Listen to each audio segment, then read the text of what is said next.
In today's video, I'm going to teach you how to delete Microsoft account. Before we begin, remember that a Microsoft account connects to services like Outlook, OneDrive, Xbox, and more.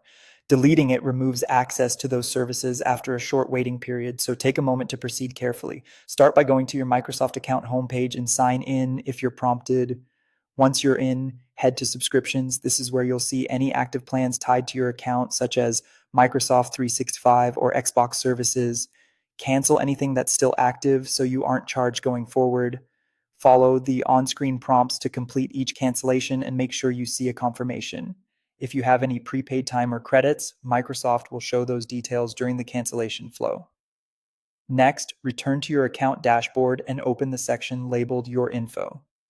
Here you'll find the option to close account. Click that to begin the closure process. You'll be asked to sign in again using the exact account you want to delete, just to confirm it's really you.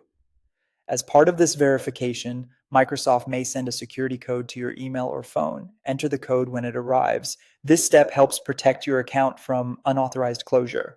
Microsoft will then display a summary of what you'll lose access to. Read this list carefully. It typically includes email, files stored in OneDrive, game progress, and purchases on Xbox, and any remaining balances or rewards.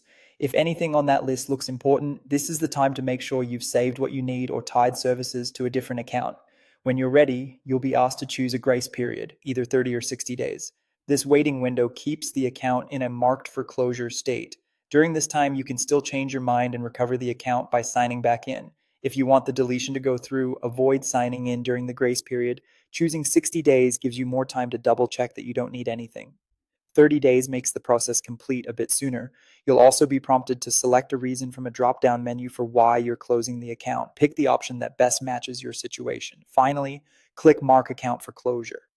You should see a confirmation message with the date your account will be permanently deleted. That's it. Your account is now scheduled for closure. Consider setting a reminder for the final date, and remember, signing in during the waiting period will cancel the closure. If you're sure, simply let the grace period run out.